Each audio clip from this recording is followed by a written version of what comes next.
Welcome to the Frontline Fantasy Football Podcast video edition. This is your host, Jason Cameron, and I'm here with my co-host, Brandon Alessio. How are you doing, Jason? I'm doing excited to be here. Thank you, Brandon. So we're going to give you our top 5 at each position for Week 5. So I'm going to start it off with QBs. My top quarterback this week is Aaron Rodgers versus the Giants. We all saw what Sam Bradford did to the Giants last week, and I think Aaron Rodgers is a much better quarterback, and I think he's going to dismantle the Giants this week. My second quarterback is Tom Brady versus the Browns. Finally, Tom Brady's back. I think it's a good matchup for the first week, and I think since Rob Gronkowski is back, it's definitely going to help Tom Brady. Number 3 is Phillip Rivers versus the Raiders. Phillip Rivers has been killing it this year, and the Raiders' defense is awful. Number 4, Cam Newton. This is if he plays. I know he's dealing with a concussion, but I don't like the Bucs' defense, and their secondary is not that good. Cam Newton will also get a rushing touchdown if he's in. And my 5th quarterback for the week is Andrew Luck. He's playing the Bears' defense. Bears have given up a ton of passing yards, and Andrew Luck will be throwing at least 40 times this game. So, Brandon, why don't you go ahead and take running backs? For the running backs, the first 2 I have this week are 2 very similar players. And the first one I have is Le'Veon Bell, and the second I have is David Johnson. They both get a equal amount of work when they rush the ball, but they also get a bunch of yards and targets in the air as well, which makes them a nice duo threat. A third one is LeSean McCoy, who's also himself become quite a decent pass catcher this past season. His targets last season were only about 2, but this season he's already at. My 4th pick for running back is LeGarrette Blount, who has totaled 20 carries or more for 3 out of the past 4 weeks, even getting up to 29 in a game. He's found the red zone 4 times as well, which makes him a great starter for number 4.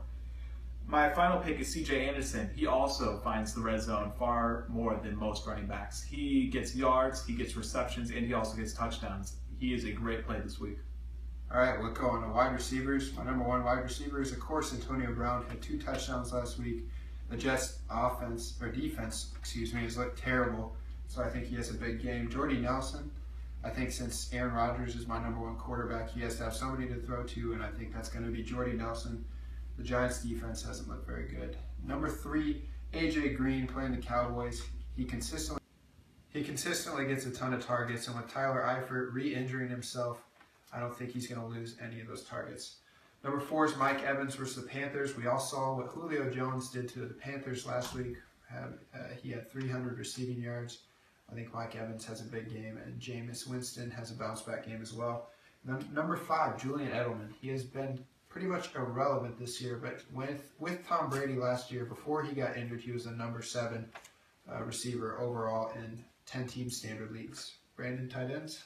Tight ends. My number 1 tight end would be Jordan Reed. He and Kirk Cousins finally seem to be on the same page, connecting for 2 touchdowns last week. I don't see him slowing down anytime soon. My number 2 is Rob Gronkowski. With Tom Brady coming back, we could see him reemerge to the dominant star that he once was. Number 3 is Greg Olsen. Him and Cam Newton have been playing fairly well this season, and I don't see it slowing down as well. He's been a good red zone target throughout the past few weeks.